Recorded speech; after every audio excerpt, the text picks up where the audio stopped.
Today's passage is from the Gospel of John, chapter 18, verses 33 to 38. John 18, 33 through 38. Pilate then went back inside the palace, summoned Jesus, and asked, "Are you the king of the Jews?" "Is that your own idea?" Jesus asked. "Or did others talk to you about me?" "Am I a Jew?" Pilate replied. "It was your people and your chief priest who handed you over to me. What is it you have done?" Jesus said, "My kingdom is not of this world. If it were, my servants would fight to prevent my arrest by the Jews. But now my kingdom is from another place." "You are a king then," said Pilate. Jesus answered, "You are right in saying I am a king. In fact, for this reason I was born, and for this I came into the world, to testify to the truth. Everyone on the side of truth listens to me." "What is truth?" Pilate asked. With this, he went out again to the Jews and said, "I find no basis for a charge against him."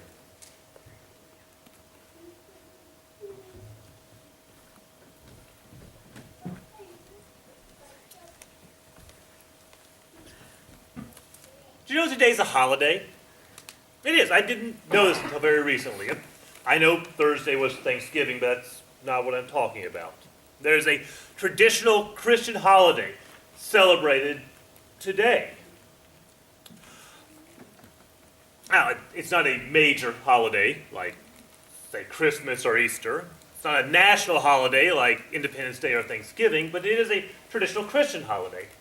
It's called the Feast of Christ the King. It's celebrated on the fourth Sunday of November, which is the Sunday following Thanksgiving. That part seems to be a coincidence. While there are a lot of similar themes to Thanksgiving, and I think this sermon kind of functions as a Thanksgiving sermon, the Feast of Christ the King is an international Christian holiday, while Thanksgiving is a distinctly American holiday. I said this is a traditional Christian holiday, and it is, but it's not that old of a tradition. It began in 1925. And that was a dark time in our world's history. We had just finished a war to end all wars, and it looked like we were barreling towards another one. The Great Depression was in full swing across the world. In America, a full 1/3 of adults was out of work, and things really weren't much better anywhere on the planet. Some political leaders sought to take advantage of this. It seemed that a sentiment of despair, hopelessness, and anger had settled across the world, and people were trying to use that to their advantage. Italy, the dictator Mussolini had celebrated his third year in power.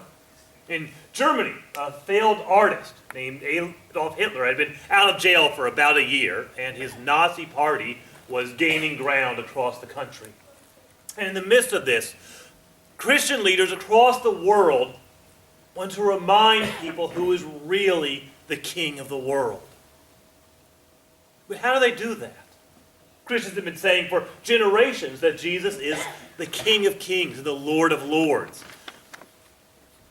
But it wasn't getting through. There was a disconnect between people's understanding of God and their daily lives. In Germany, there were Christians, genuine, honest Christians, who were consumed by hate.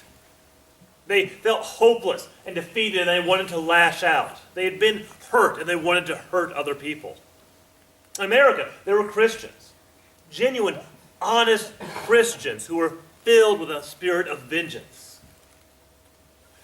They were angry, and they wanted the Germans to suffer for what they had done in World War I. Even people who didn't fight in the war, everyone knew someone who had been affected by it. And these Christians who prayed, "Forgive us our trespasses as we forgive those who trespass against us," still wanted vengeance. They still wanted to get back at those who had hurt them or hurt people they cared about. No matter how many times Jesus warned against holding on to anger, this is a grudge that Christians across the world were not ready to give up on. There was a disconnect between people's faith and their daily lives. They would talk about compassion as long as they didn't have to actually show compassion to someone who had hurt them. They'd talk about the lordship of Christ, but it wasn't translating into daily life. Ever feel like that describes our world today? There's often a disconnect between our faith and people's daily lives. Let me give you a simple example.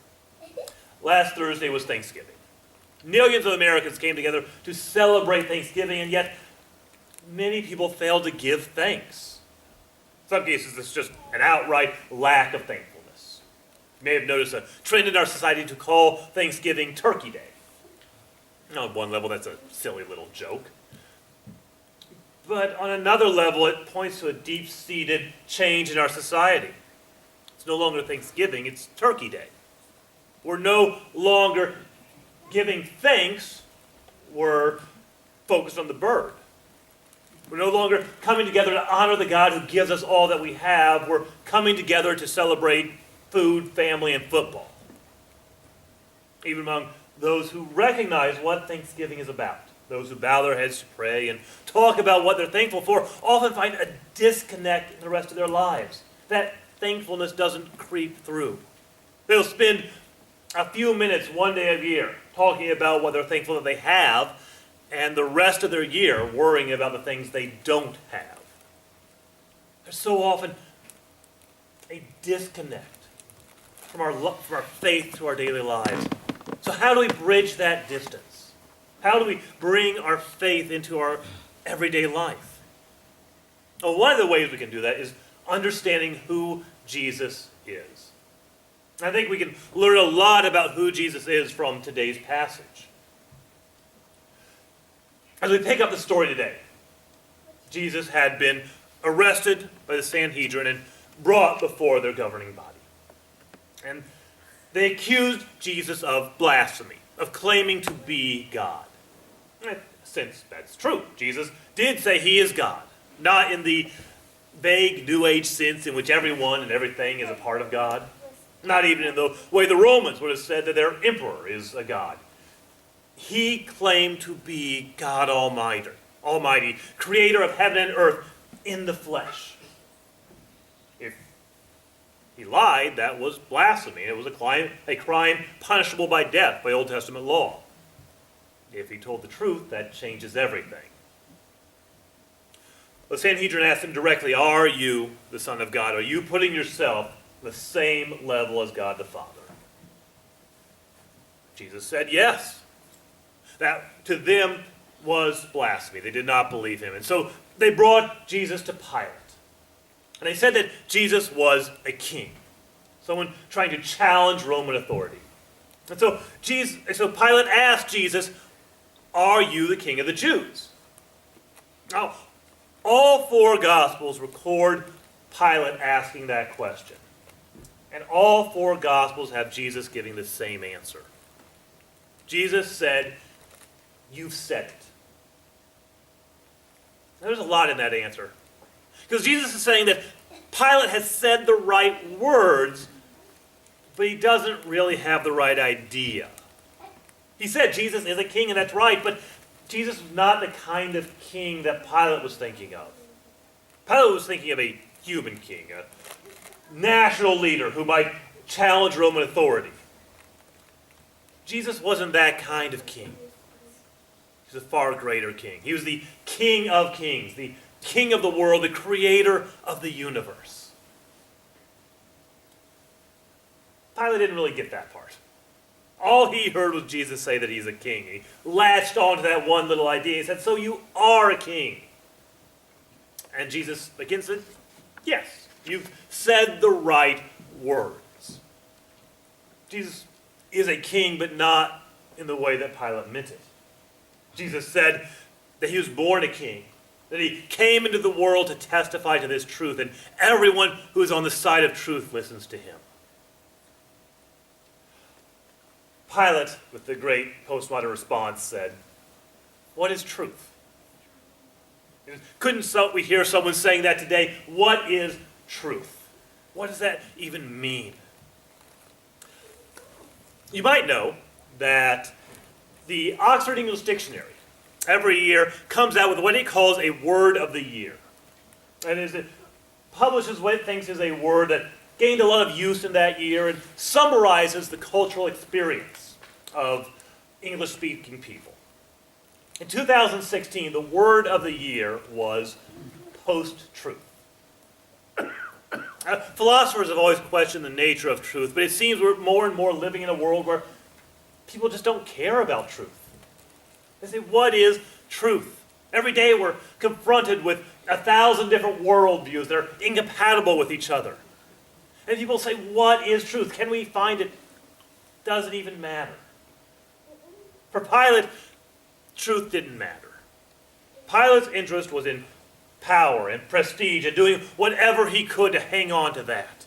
That's what Pilate cared about. And if it meant sentencing an innocent man to death, so be it. For Pilate, truth didn't matter. Let me take this back to 1925. A world struggling with truth. A world struggling with despair. And people wanted to find a way to connect to the Christian truth. To connect the idea that Jesus is the King of the world. But how do you do that? Jesus is the King of nations.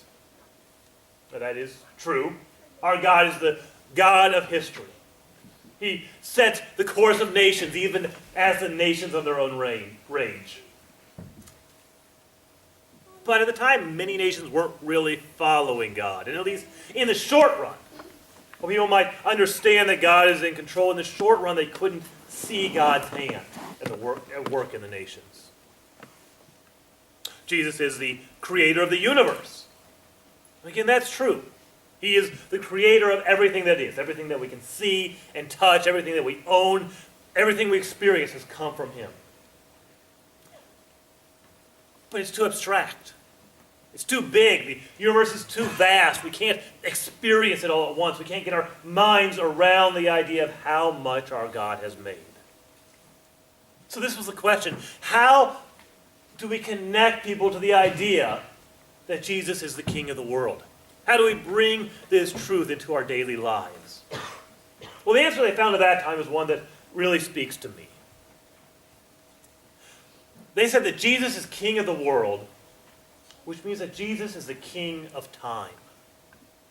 He is the one who has created every moment that we live in. And he has given each moment as a gift. I know this idea really runs counter to our culture. If there's anything that we'll say is mine, it's my time. The definition of freedom is found in being able to go where I want and do what I want with my time. And we have this idea that we control time. I'm going to tell a joke now.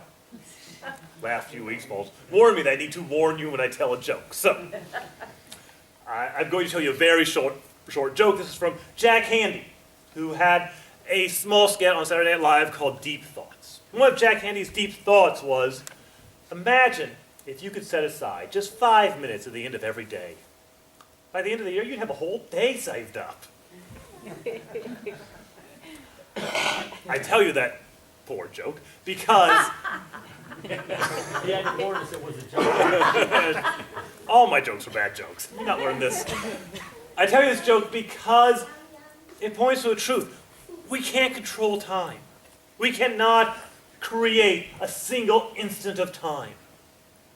And the only bit of time that we have is in this moment, right now. And that is a gift to us from God. The feast of Christ the King is a celebration of the fact that every moment we are alive is a gift from the King of the world.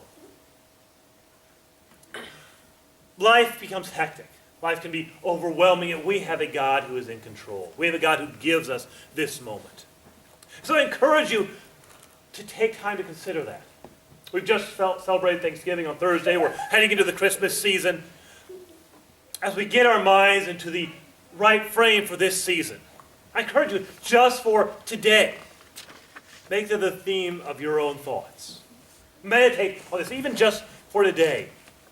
Every moment that we are alive is a moment that has been given to us by God. Think about what that means for your life.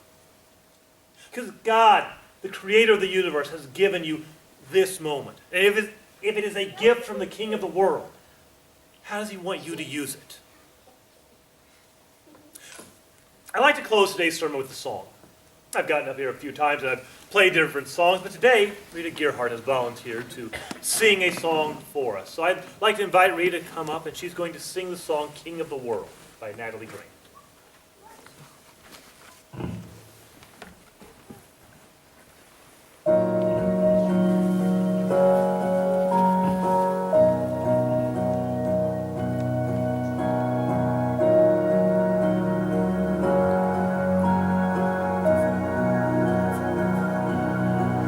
I try to fit you in the walls inside my mind.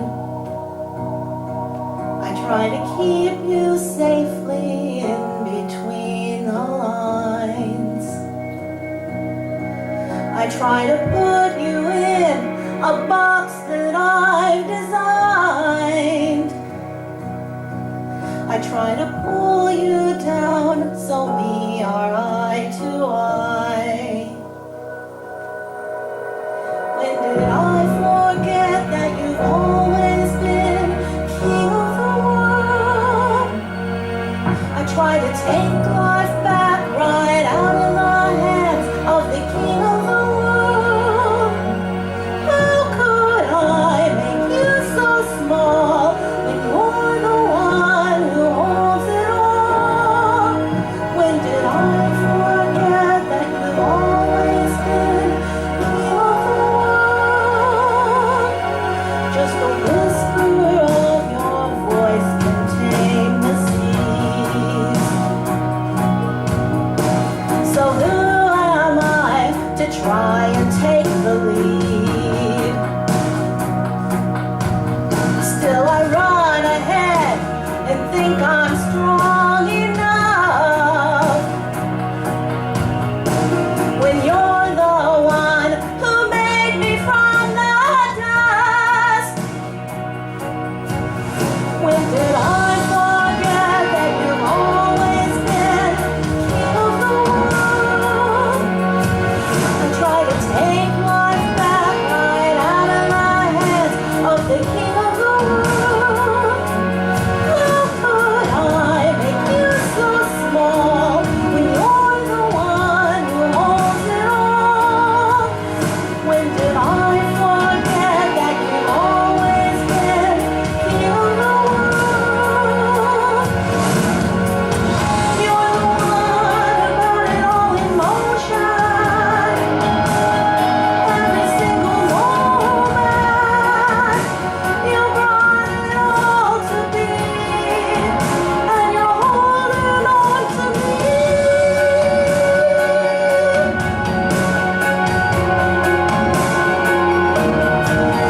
When did I forget that you've always been king of the world?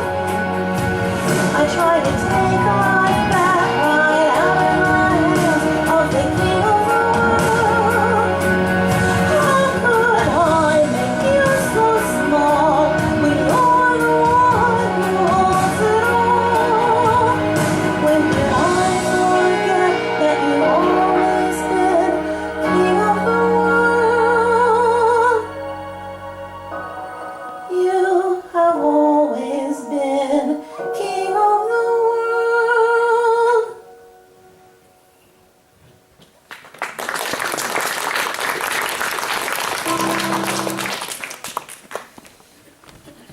Thank you, Rita. Jesus is king. Not king of a nation, not king of one people or one race. He's king of the world. He's the creator of the universe, the one who has given us everything we have, and the one who has given us this moment. How are we going to use it? Moment we're going to stand for an invitation hymn. As we stand to sing, if you need to give your life to the King of the world, you have an opportunity. I ask you'll stand with me now as we sing Jesus Paid It All, number 210, and we're just going to sing the first verse.